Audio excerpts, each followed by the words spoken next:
warahmatullahi wabarakatuh.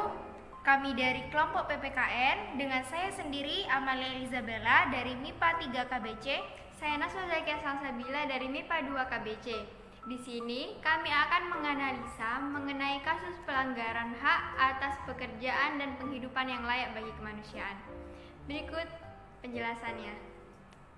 Dalam Konstitusi Perundang-undangan Negara Indonesia, yaitu pada Undang-Undang Dasar Negara Republik Indonesia tahun 1945, pada pasal 27 ayat 2 yang berbunyi, tiap-tiap warga negara berhak atas pekerjaan dan penghidupan yang layak bagi kemanusiaan. Namun, nyatanya saat ini banyak sekali penyelewangan atau pelanggaran pada pasal 27 ayat 2 tersebut. Seperti contohnya pada kasus yang telah kami temukan, yang diterbitkan oleh Tribun News pada hari Sabtu tanggal 30 Juni 2018 yang berjudul Anwar Budiman, buruh asing ilegal jajah hak buruh lokal. Berikut beritanya.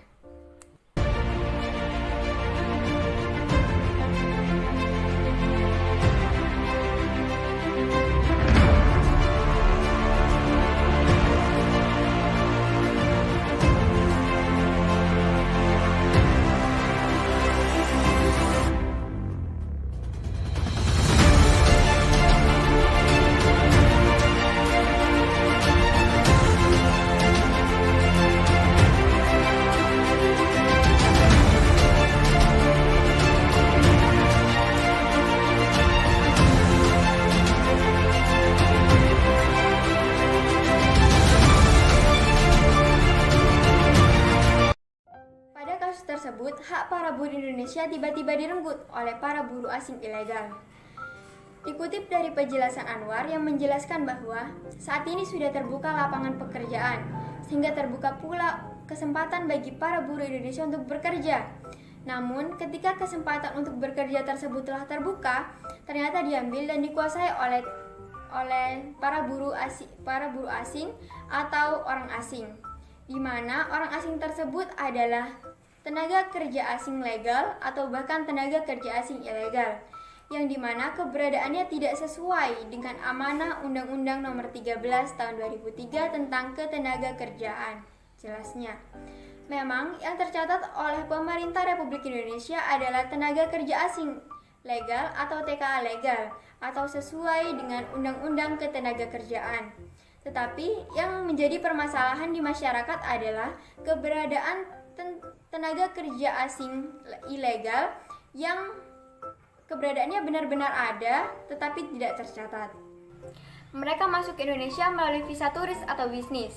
Jumlah TKA di Indonesia saat ini sekitar 73.000 orang dan 24.000 orang diantaranya berasal dari Tiongkok. Anwar pun mendesak Peraturan Presiden Nomor 20 Tahun 2018 mengenai penggunaan TKA untuk dievaluasi.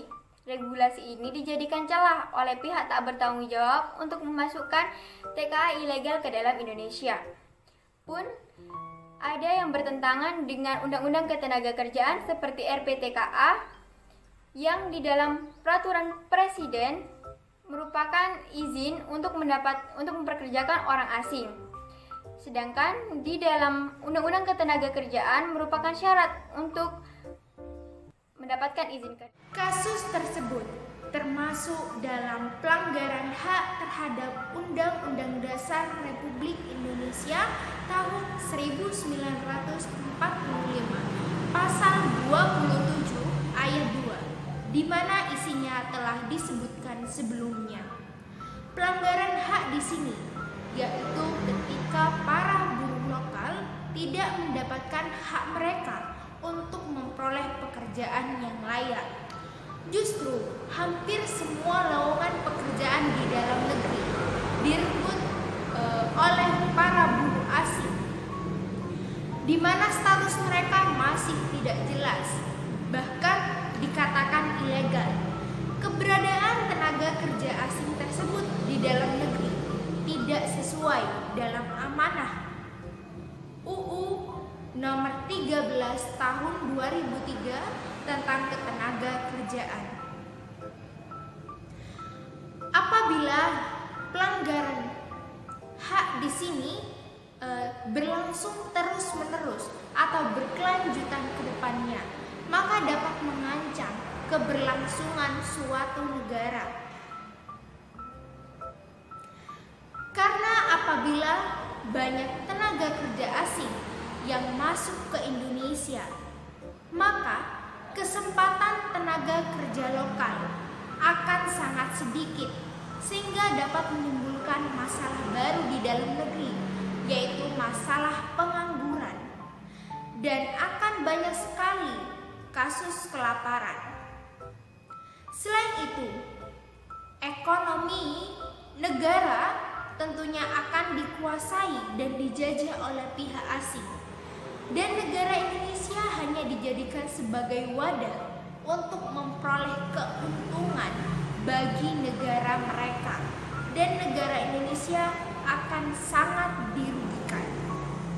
Sebelum kasus ini berlarut-larut, maka pemerintah perlu melakukan tindakan dengan melakukan pengawasan yang ketat terhadap arus keluar masuk terhadap orang-orang asing, mulai dari kedatangannya di pelabuhan atau bandara, kegiatan mereka di dalam negeri, hingga kembali ke negara asalnya.